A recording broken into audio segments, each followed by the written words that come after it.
The more a baby hears, the more a baby learns. So exposing your children to lots of language is really helpful. Watch it. You're listening to the Disability Program Specialized Services Podcast.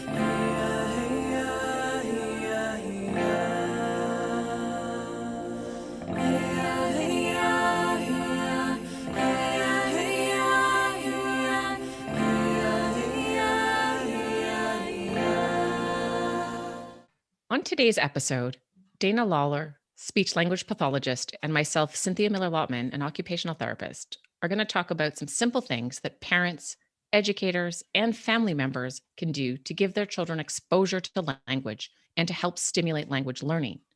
In part one, we talked about how language develops and what a language disorder might look like. So if you've missed part one, please go and listen to that episode first.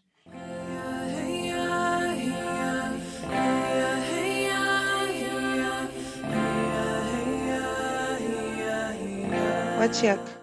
Language Disorders Part 2 magóid an agsigstamag. Agus was nagsigstamag ai Part 1 augan bidma jawi batamag omya nagsigstamago. Agojoji Abijabatagoja image Dana Lawler, speech language pathologist, and Cynthia Miller-Lotman, occupational therapist Idabitsio.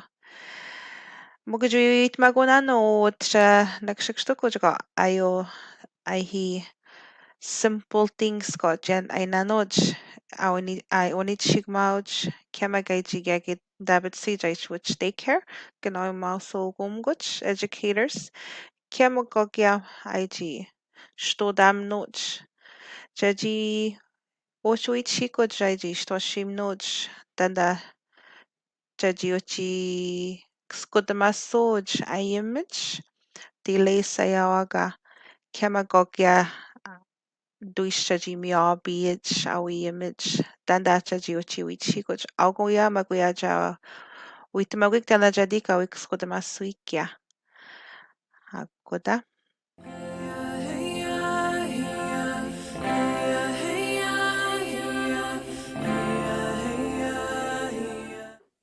Hi, Dana. Nice to be back with you again. Thanks, Cynthia. Hi. So good to be here. I'm very excited about our topic today.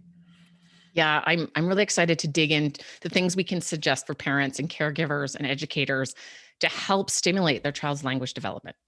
This is something close to my heart because, not everyone can get access to speech language pathologists easily, or it can be expensive. And so I think it's really important that as parents and educators, we learn to learn what we can do to help. But before that, I have one more question that I need to dig into. It's good. It's good. Can we talk about the kind of what impact I can expect if someone has a language disorder or trouble learning language, and what the impact would look like in their life? Right. So let's just remember to begin that DLD stands for developmental language disorder. We often shorten it to DLD. But the impact can be felt in many aspects of a child's life. So it's a short name and it has a big impact. So if we're looking in the area of social skills, communication and language are so important for how we relate to others. And this is no different for children. Children with DLD may become discouraged. They may not being able to talk and interact with their friends or cousins the way that they want. And they may end up playing alone, and they may end up feeling lonelier. There's an impact on academic learning. Language lies at the heart of learning, at home, at school, everywhere. Children with DLD will likely struggle to learn, especially academic skills such as reading and math. And as they get older, learning in all subjects becomes more and more connected and dependent on reading. So for example, even in math, the child eventually needs to read complex problems, be able to find the pieces that are important, hold on to that information before they can solve the problem. Wow. Something that just stuck out to me is, Dana, you're saying that language is related to reading. Yep. And children with a language disorder are 4 to 5 times more likely to have reading difficulties while in school.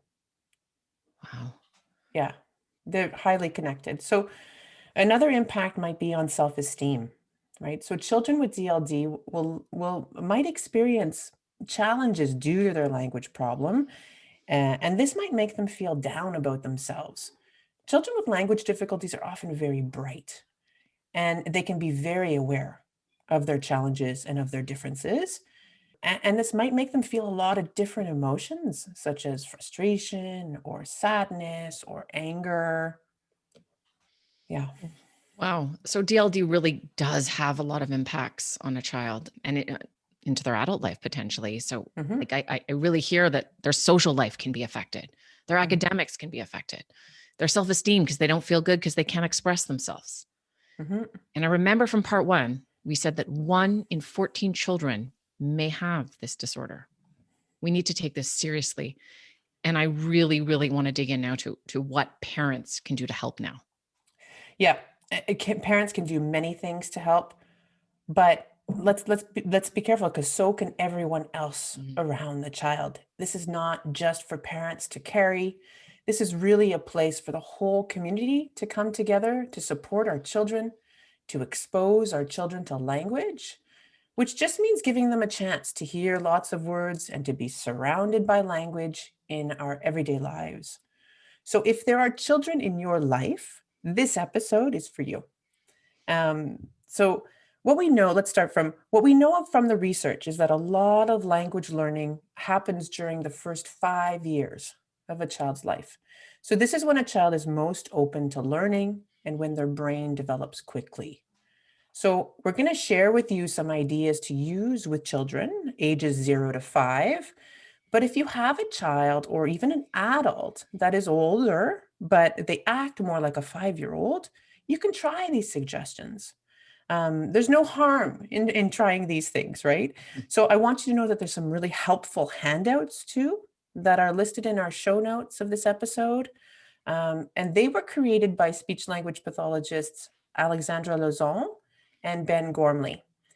You can also find these handouts on our webpage.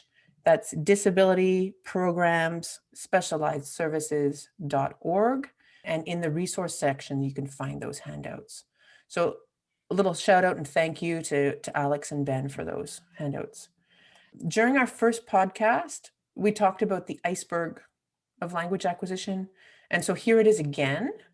You'll see the iceberg, the expression at the top is how a child expresses themselves, and the comprehension or the understanding underneath the water. That's the biggest part. And we're going to be focusing on what's underneath the water.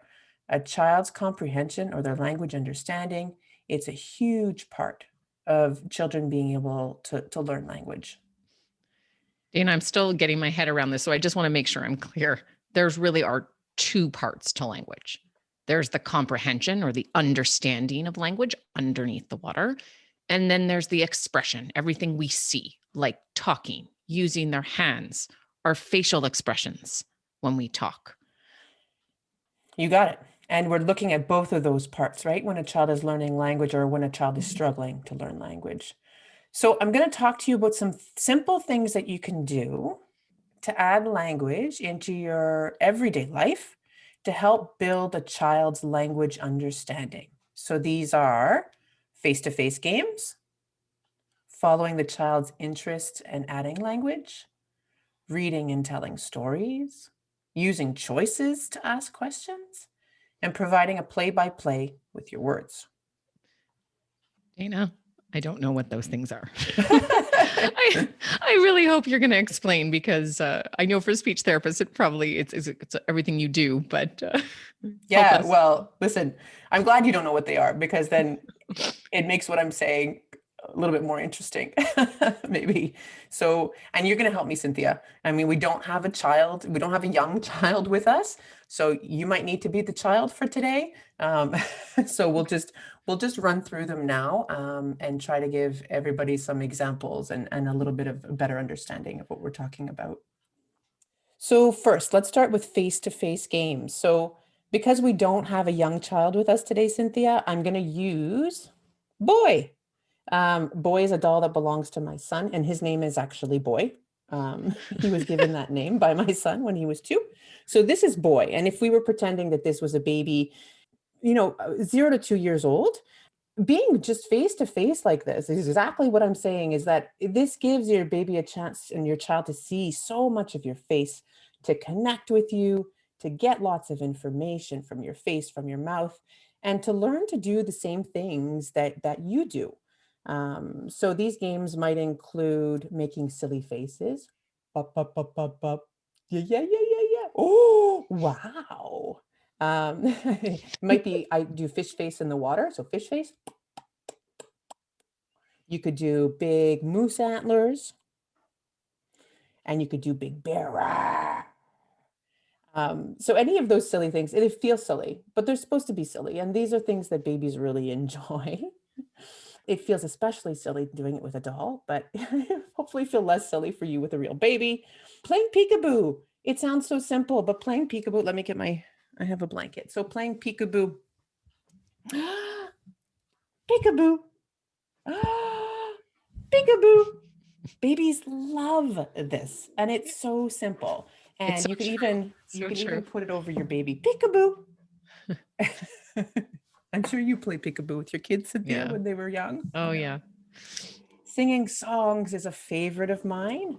You Are My Sunshine was one of my favorites for my kids, but especially songs that have gestures. So the wheels on the bus go round and round, round and round, round and round.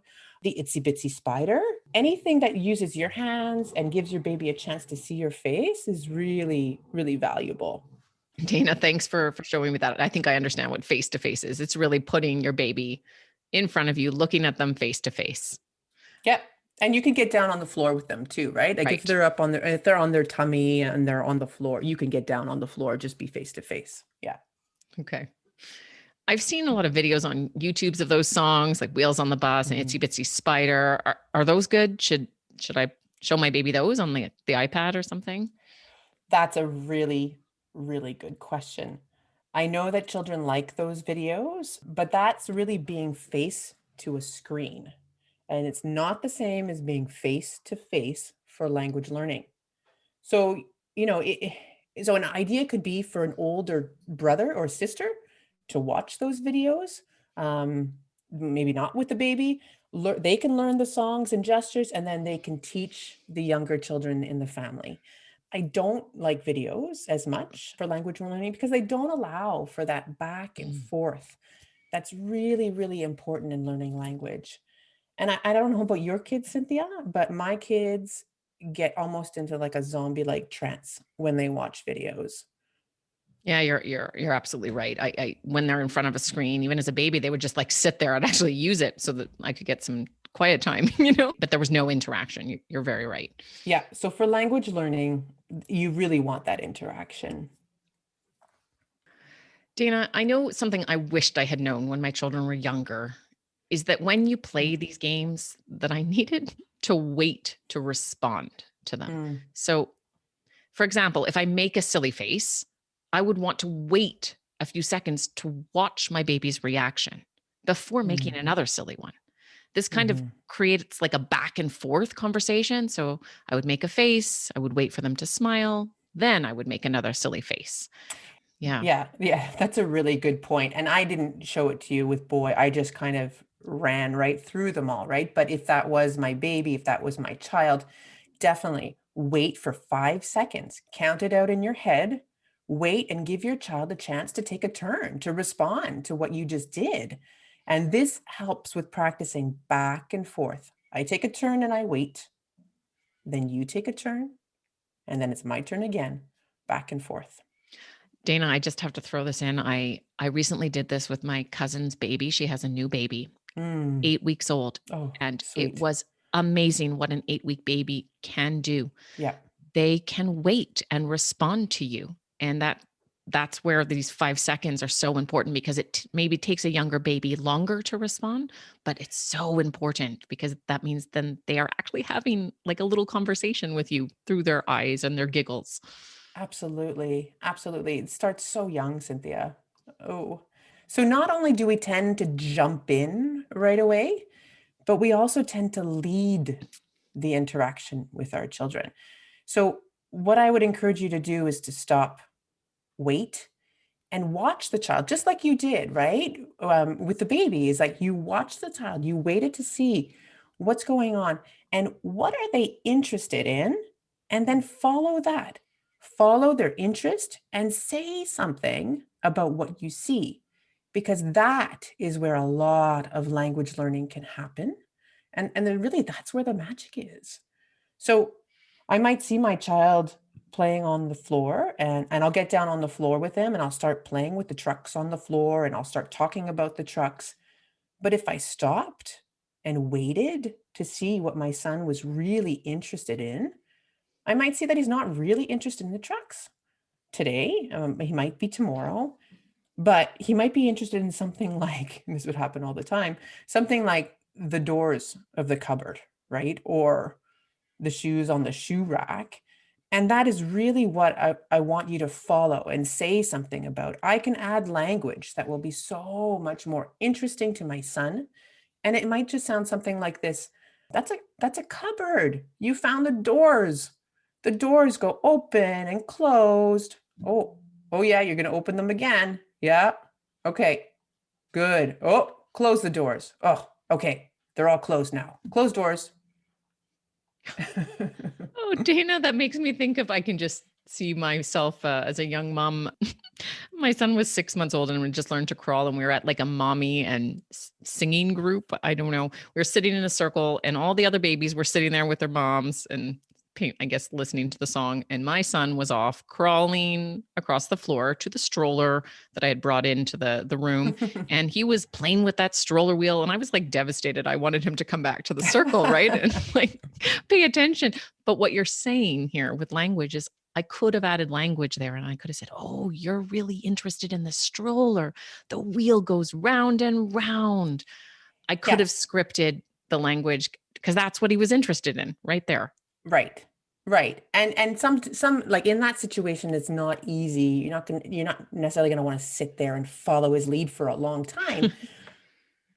Some situations will be easier to follow a child's lead than another. And in that situation, you say, yeah, you found the wheels. You found the wheels of the room. But right now we're going to come back and we're going to play with our friends. Come on, let's go back to the group. Right. So you have to kind of roll with the situations too. And when you're at home and there's nothing else going on, it's easier. You don't have to get out the door.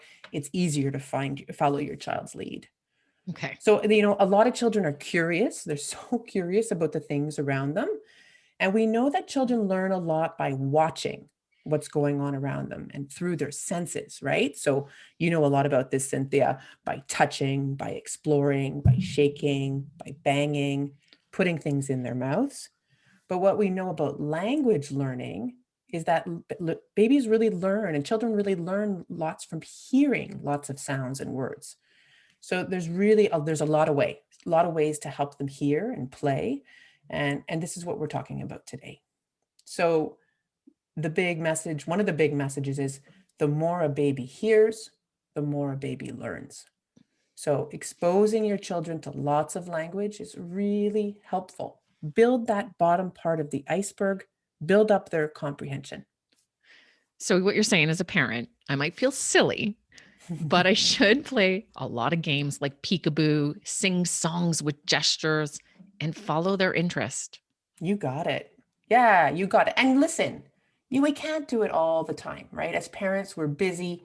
But if you can find a pocket of time in the day to do it, awesome, fantastic. And remember, it's not just up to the parents. Let older children and other people around help too.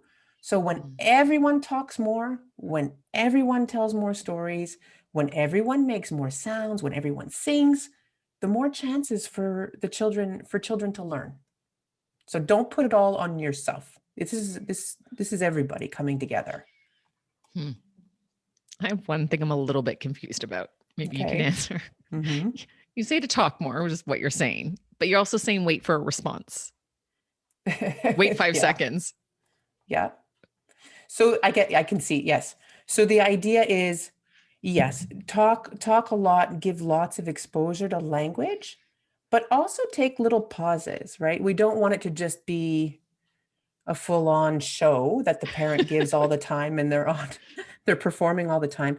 But it's just to foster that back and forth with your child and let your child be part of it. So pause and wait and see what happens.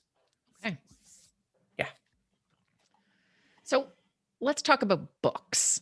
I Mhm. know you talked about reading connected with language, and I know, should I read to a newborn? I felt a bit silly doing that. My Mm. mom was a teacher, and I remember I was pregnant and she gave me a book. And I said, why do I need a book? Mhm. You know, and she reminded me how important it is for kids to learn language, to have a wider vocabulary when you read to them early on. Yeah. Yeah, your mom had a very really important message to you for sure, because you can read to a newborn. You can read to, I mean, I was reading to my sons before they were born. So even if the child is too young to really understand the story or even to really see the pictures, that's not the point. Hearing the same stories and songs over and over again, hearing your voice, the melody of your voice, reading the same books, it's all really Mm. helpful in learning language for any child of any age. So I remember my son asking me to read the same book over and over and over again. And I really thought he'd be going to get tired of it, right? Like I was switching up books quickly, and he kept going back to this one book on cars, but he loved it. And then eventually he was able to tell me some of the story because he knew it so well. It was great. Hmm. So we talked about reading to newborns and babies, but like, how important is it to read to older kids? I mean, it's super important. And reading to your kids until they don't want to sit and cuddle and read with you anymore is super important because it can help them develop harder and more complicated language. It helps to build and expand their vocabulary. It's also just a really nice thing to be able to put into your routine, right? If you're putting it into your routine at bedtime, you get that chance to sit and cuddle and connect with your child. I remember, Dana, as my kids could learn to read themselves, grade 1, grade 2, that I Mhm. would continue to read them books as they got older, harder books that they couldn't yet read, like Harry Potter, for example. Mhm. Um, Mhm. from what you're telling me, I'm glad that I did that. And I definitely do have to make a shout out to my mom for encouraging reading and supplying me with all the books to read to my Mhm. kids. Yay, Cynthia's mom. Yes. Yeah, and storytelling is a wonderful way to expose your children to language. And you don't need to have a book. Remember, just telling a story. Storytelling is so powerful. Tell a story that's been shared with you, or make up one of your own. I do that every night with my son when we're lying in bed. When I'm trying to get him to fall asleep, I'll just make up a story, and he asks for them every night. It's a super sweet time that I share with him. Mm. Dana, on your list, you mentioned building language skills by offering choices. That was one of those things so we talked about exposure and reading now, but what does that mean, offering choices? Can we go through this? Because I'm not sure what you mean by offering choices to children. Yeah, yeah. We'll go through it and we'll practice a little bit. So I'm going to give you a chance right now to hear two different ways when you're of asking questions to your child. So one of them is much better for helping learn language. So listen carefully and see if you can tell which one. So Cynthia, you're going to have to help me here. I just want you to pretend that you're the child, even as young as 1 year old, and just answer my question, okay? Answer my questions. So we're going to start with, this is the first way to ask a question, okay? You Okay. ready? Okay, no pressure. Do you want something to eat? Yes. Do you want crackers? Nope. Do you want a sandwich? Yes. Okay. Well, that was boring. I thought all I got to say was yes or no. I thought we were going to. I think you kind of just gave it away. Okay. Yeah, I So, did. but let's try this way, okay? Let's try it. This is the second way. Let's try it this way. Cynthia, do you want crackers or do you want a sandwich? Crackers. You want yummy crackers. I like crackers too. All right. Do you want 2 crackers or do you want 3 crackers? 3 crackers. 3 crackers? You must be really hungry this morning. Wait, do you want more water, Cynthia, or are you finished? More water. Nice. Yeah, I like Good. that one better. I felt I was actually part of the conversation. I like got to talk more. You gave me some choices. Yeah. Yeah, I mean, exactly. And you had a bit of power in the situation, right? You were able to kind of express maybe a bit more. So let's try it again. Let's pretend we're getting we're getting dressed in the morning. Okay. So we're So going to do two different ways again. Like, yeah, okay. we'll do two different ways, right? So listen carefully. Here's the first way. Cynthia, do you want to put on your shirt? No, Oh. Do you want to put on your shoes? no, Do you want your jacket? no. I What can hear do my you own want, kids. Cynthia? I don't know. I hear my own kids. When I would Yep. ask them yes or no questions, they always answered no. Yep. And you're gonna get no's when you might really want yes. So we have to be careful how we ask too, right? So again, listen carefully now. We'll do the second way and pay attention to how I ask, okay? Cynthia, it's time to get dressed. Do you want to put on your shirt or your shoes? Shoes. Okay, shoes first. Let's find your blue shoes. Okay, do you want to put on your jacket by yourself or do you want mommy's help? Mommy's help. Oh, okay, I'll help you. Let's Nice. get dressed. I like you kind of tricked me. Like I had to answer yes to something. So I like that you gave me choices. Like you're right. I did have some power there. You did have some power, but I also was able to keep things moving and getting dressed, right? Yeah. So you got it. Yes or no questions help children practice saying yes or no. That's it. Once children can practice saying yes or no, move on. But by providing choices, you give the child a chance to practice different words like mummy's help, crackers, more water. So, and choices for us as partners in the conversation, it gives us a chance to say more, right? Did you notice that I said more after you answered? I expanded on what you said, so that it gave you a chance to hear even more words. Choices really open the door. They open the door to taking turns, practicing that back and forth. So I'm going to encourage you to try it out. I know you don't have young kids at home, but anybody who has younger kids at home or you think this might be interesting, try it out. It takes some practice, but it really is a great way to help children hear more, talk more, and take turns. I think you can use it even with your older kids. I know what my daughter's 11, and when I want her to do something, Yeah. I'll give her a choice because she likes to have a choice and feel powerful. So asking questions with choice also can help older kids with not getting a no from them. Exactly. Good point. Yeah. Are there things, Dana, that we should avoid in doing when helping our children learn language? Yeah, there are kind of a few little traps or things that we kind of get into habit of doing. And sometimes we tell our kids to use your words to help them to stop from whining or from grabbing. But what happens if they don't have those words, right? What if they don't know the words to use in that situation? Yeah, I think a lot of parents do that sometimes when we're feeling a little desperate. We'll say, use your words. Yeah. Okay, so what can we do to help? What should we do instead? So you could just let them hear the words they could use. So for example, I'll give you an example. It might be easier. Your child wants another cookie, but he usually just whines until you give in and you're fed up and you just give it to him.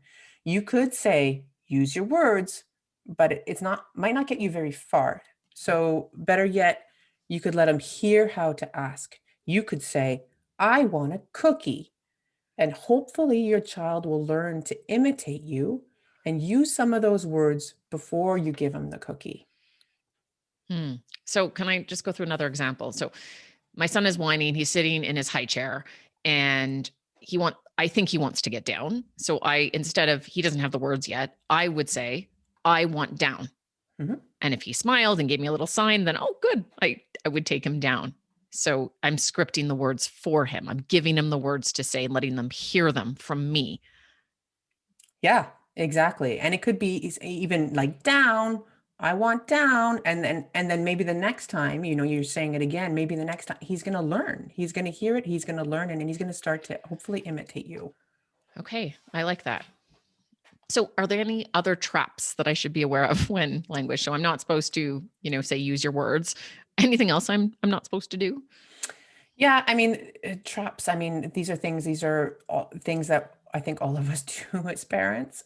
So many of us tend to ask our kids a lot of questions when they're young, especially because we want to make sure they're learning and we want to see, are they learning? Are they getting it?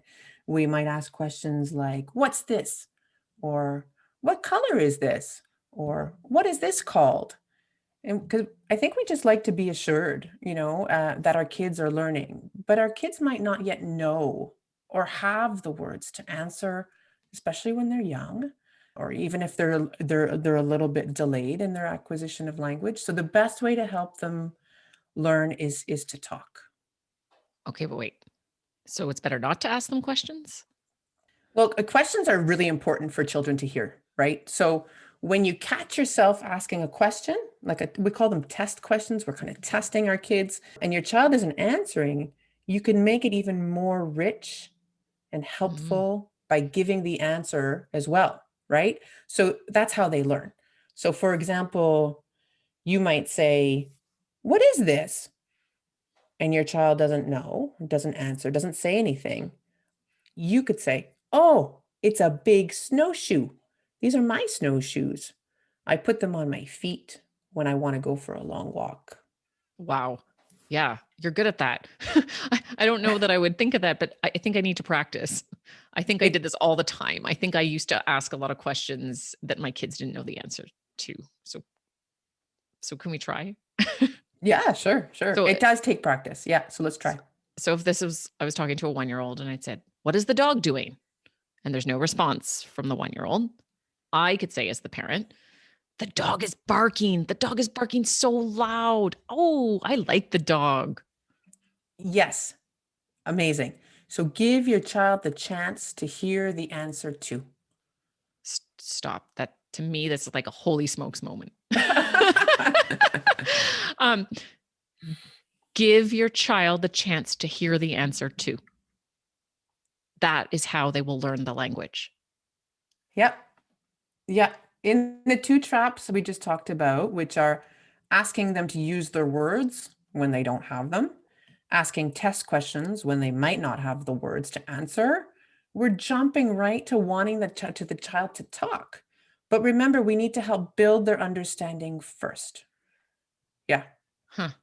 So it all comes back to it seems like we have to just keep giving our children lots of chance to hear the words over and over again, expose them to language in their daily life, on their activities, in their daily activities. Yeah. And, some children need to hear a word 5 times to understand it and then, start to use it. But other children might need to hear a word hundreds of times to understand it. Wow, but that's a lot. I don't know how I'd have time to do that as a parent. You don't, and I don't want you to count, but yes, but remember using songs, choices, storytelling, being face to face, making sounds, reading books are all part of Wow. this. So, right? So Yeah. everything we've talked about today is going to help your child understand more language. And remember, it's not just up to you as a parent, it's everyone. So if everybody does that, then before you know it, you've said the same word 100 times, right? Right. Okay, I'm going to give you another strategy to use as you go about your day. Okay. I'll give you another way to expose your child to language. And it's not something extra that you have to add on and sit down and do. You can let your child hear a lot of words by giving them a play by play with your words. Okay. So a play by play during chores, during everyday activities like cooking or cleaning. I think I don't know what a play-by-play is. I think I'm gonna need to hear it, Dana. Yeah. Yeah. I was hoping you would ask.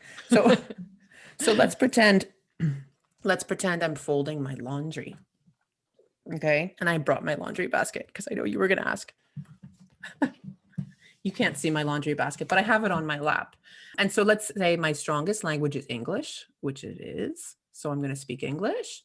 Right, but if my strongest language was Cree, I would be doing this exercise in Cree. Sure. Yeah. Okay. Whatever feels strongest and most comfortable for you. You got it. And my child is with me, helping me, right? Let's pretend. And so I'm going to give you a chance, Cynthia, to hear what a play-by-play might sound like. Okay, this is going to sound silly, but I'm just going to go for it. Oh, we have laundry to fold. Oh my goodness, so much laundry. Look at this big basket. It's full of clothes. It's full of clean clothes. What is this? Oh, this is Alex's shirt. We're going to fold Alex's shirt. Alex's shirt is blue. It's a blue shirt. Okay. Fold, fold, fold. There we go. Okay, what's next? What's next in the big laundry basket? Oh, what's this? Oh, these are shorts. Oh, these are Stevie's shorts. Stevie has nice shorts. Stevie likes to wear shorts. There, folded. What's next? Oh, Daddy's shirt. Daddy's shirt. Oh, it's nice and clean. Daddy has a blue shirt too, just like Alex. Fold, fold, fold. Done. Last one. What's next? Oh, I found a towel. Oh, this one goes in the bathroom. This is a small towel. I'm going to fold the towel. All done. Folding our laundry is done. So That was great. That's a play-by-play. So your baby or your child would have a lot of chance to hear a lot of different words during that play-by-play. You just upped the amount of words they heard in their day because you did a play-by-play. Yeah, exactly. And it's going to feel silly. It's going to feel silly, but remember, your baby, your child is not judging you. So I encourage you to go out and try it. Just practice it and try it. When else can I use this scripting or this play-by-play that you were doing? So really any time during the day, and sometimes it does get a bit tiring and you may be tired at the end of the day. So you have to kind of pick and choose when you have the energy. It gets easier with time. I can assure you, I just do it all the time now and I don't feel it. It's hard. It doesn't have to be anything special. You could be doing it when you're driving. You can talk about what you see. You can talk about where you're going, how you're feeling. I'm feeling so hungry right now. I didn't have lunch and my tummy is really not happy. So you could practice it when you're buying your groceries or when you're putting your groceries away when you get home. This is a heavy bag. What's inside? Oh, soup cans. They are so heavy. I'm putting them on the bottom shelf. I bought chicken soup and vegetable soup. But wait a minute, where are the crackers? Oh, here they are, crackers. We'll put the crackers on the shelf too. So you could be cleaning the bathroom, you could be washing your hands, you could be running your bath. Anytime your child is around you, that is a time to add language. I'm going to invite all of you who are listening to close your eyes. Just listen to my voice. Imagine something that you do every day, like getting dressed or washing your hands. Think about telling your child about every step of this activity. What would you say? I'm going to leave you 20 seconds of silence to really give this a try. Imagine your child is with you and give a play-by-play with your words. Go ahead.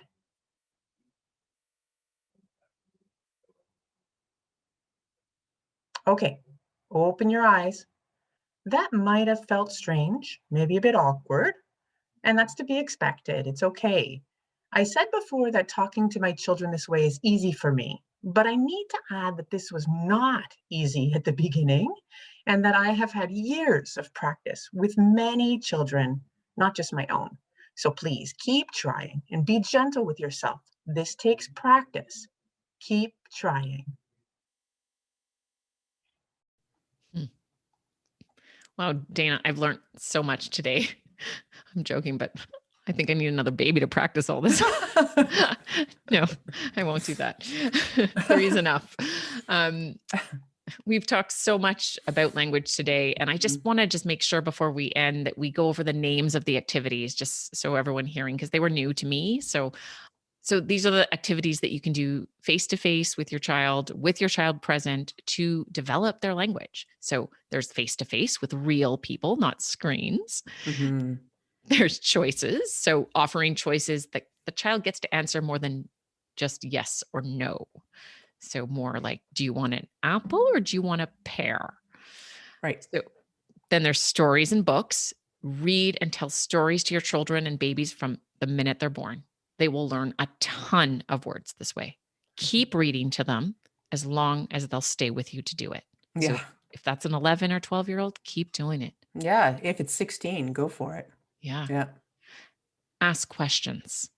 But if they don't have the answer to those questions, wait for a few seconds. And then if they don't have the answer it for them. So they hear the answer. And over time, hopefully we'll repeat it for you and learn more words. Yes.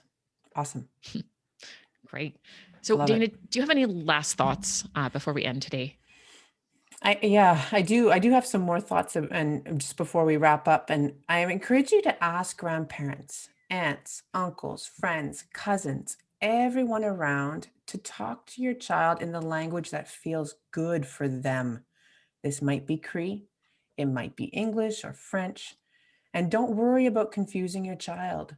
Children are able to learn a second language, even if they're having trouble learning their first. And I really feel, Cynthia, that that learning more than one language is it's a wonderful gift that we can give our children. So if learning Cree is important to you and your family, but you don't speak Cree, surround them by their elders and people who will speak to them and expose them to the Cree language. Thank you so much, Dana. This was so great. It's fun. It's really fun to talk about. It's a fun topic. So go off and practice some of those things we talked about. Don't wait to see if your child outgrows language difficulties. If you are unsure or have concerns about your child's language development, please speak to your child's doctor. Thank you to Catherine Washipabano for translating parts of this podcast. Thank you to our working group, Bethany Hartrop, Cynthia Miller-Lotman, Sophie Ann Scherer, Amy Parsons, Trevor Friesen, Catherine Langevin. Thank you to speech language pathologists Alexandra Lauzon and Ben Gormley for creating many of the documents you can find in the resource section. Please look to these documents for lots of good information on language development. Thank you to speech language pathologist Julie Guilbeault for her help in gathering the information on DLD. Thank you to special needs educator Christy Hester Tomatuk for her support. And thank you to our editor and producer, Michael Lotman. Thanks for listening. You can stay up to date on our new blog posts by following us on Facebook or Instagram. Just search for CHB DPSS. You can subscribe to this podcast in Apple Podcasts, Google Podcasts, Spotify, or your favorite podcast app. Just search for Disability Programs Specialized Services. If you found this episode helpful, we'd really appreciate a rating or a review as well. Wajciech, Catherine Washapavnon Singason. Agwajabshich nos Disability Program Specialized Services to Bajamon. Disability Program Manda Jabit Siach Krihelport. Miswa Eo Townch. That O Dabit Siunan. Agwan Jawach Hidich. Eoj. Kia Abit Sisoj. Ayawach. Wash Wasnitsu. Kiamak Chayo. IH Disability. Omiamak Shabitach. Jajastia goa noch de bajmon. Mogan white saitem hidach. Information ginanoch. Disability Programs is a regional team at the Cree Board of Health and Social Services of James Bay, Quebec. We are a team of healthcare professionals, social workers, and behavior specialists. Our role is to support the staff working with Cree individuals, their families, and caregivers who need assistance because of a physical or intellectual disability, like autism or ADHD. You can learn more about our team and our work by following us on Facebook and Instagram, or by visiting our website at disabilityprogramsspecializedservices.org.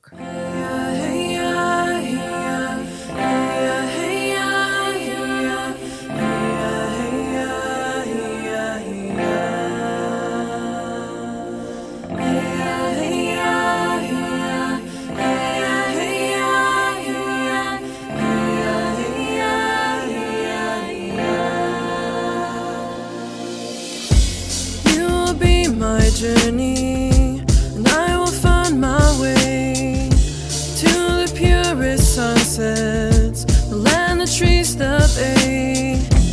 Once I finally get there, I won't forget to breathe, knowing you're my river.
she, you and me. Remember where you're from, stay connected to your roots. Always do what you love and you'll never be the fool. Be the fool. Nah. Keep heading to the sun like the one with what you do. With what you do. Carry on the drums, play the rhythm of the truth. Of the truth. Yeah, I'm retracing your steps as you sharing stories. I'm living in your future, you prepared it for me. You gotta know your past to represent your heritage. The EU is G, let's tell these people where you live.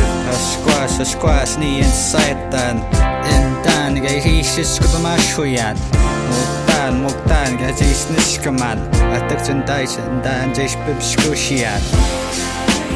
You can be my legend, and I could tell your tale. You give me the current, and I will always sail. To you I make this promise, a land to fight to kill. 'Cause we're on the shield, you and me. The light we set for others will help them understand. A history to discover, don't let them take a glance. It's in your skin, it's in your hands, it's in your eyes, it's in your past, it's in your blood, it's in your soul, it's in your heart, don't let it go.